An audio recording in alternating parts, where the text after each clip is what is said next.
Assalamualaikum warahmatullahi wabarakatuh. Perkenalkan, nama saya Reska Multiningsih dari Prodi D3 Perawatan, NIM P05120220074 kelas 1B. Baiklah, hari ini saya akan membahas mengenai sistem reproduksi wanita. Jika mendengar tentang sistem reproduksi wanita, apa yang pertama kali kalian pikirkan? Apakah bagaimana sih anatomi dan fisiologinya? Atau apa saja sih fungsi dari sistem reproduksi wanita? Baiklah, hari ini kita akan mempelajarinya. Secara anatomi, sistem reproduksi wanita terdiri dari genitalia eksternal dan genitalia internal.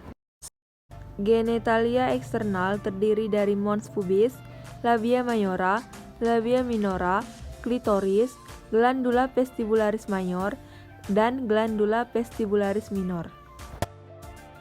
1. Mons pubis. Mons pubis adalah penonjol yang berlemak di sebelah ventral simfisis dan daerah suprapubis. Sebagian besar mons pubis terisi oleh lemak. Jumlah jaringan lemak bertambah pada pubertas dan berkurang setelah menopause. 2. Labia majora.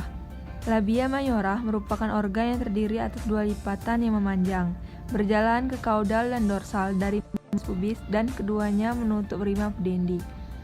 Permukaan di dalamnya licin dan tidak mengandung rambut.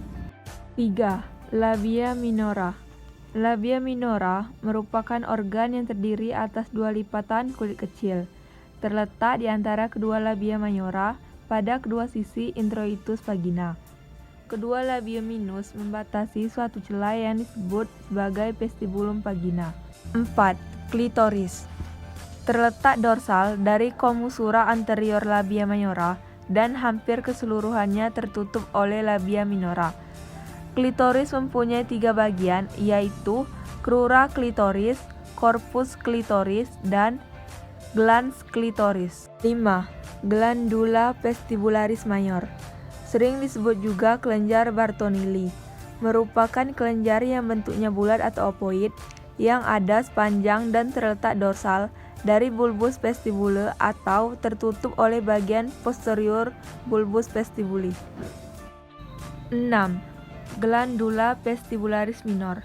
Glandula vestibularis minor mengeluarkan lendir ke dalam vestibulum vagina untuk melembabkan labia minora dan majora serta vestibulum vagina.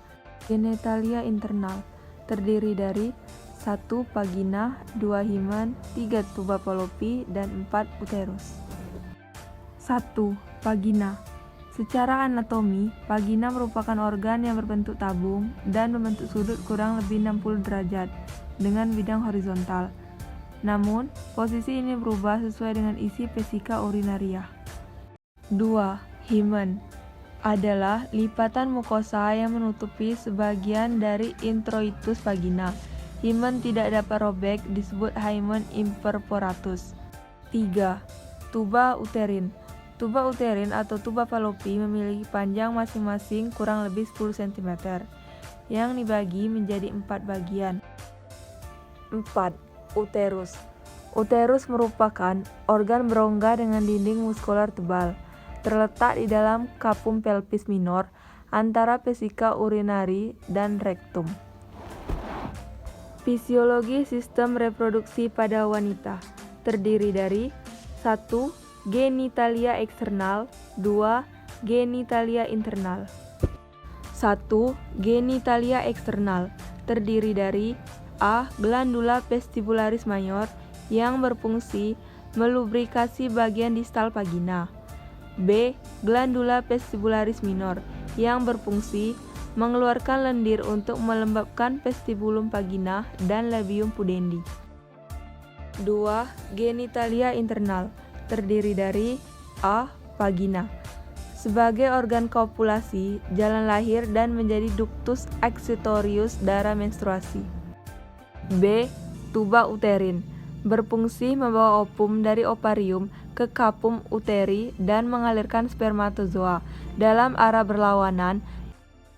C. Uterus sebagai tempat ovum yang telah dibuahi secara normal tertanam dan tempat normal di mana organ selanjutnya tumbuh dan mendapat makanan sampai bayi lahir.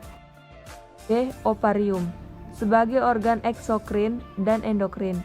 Disebut sebagai organ eksokrin karena mampu menghasilkan ovum saat pubertas. Sedangkan disebut sebagai organ kelenjar endokrin karena menghasilkan hormon estrogen dan progesteron.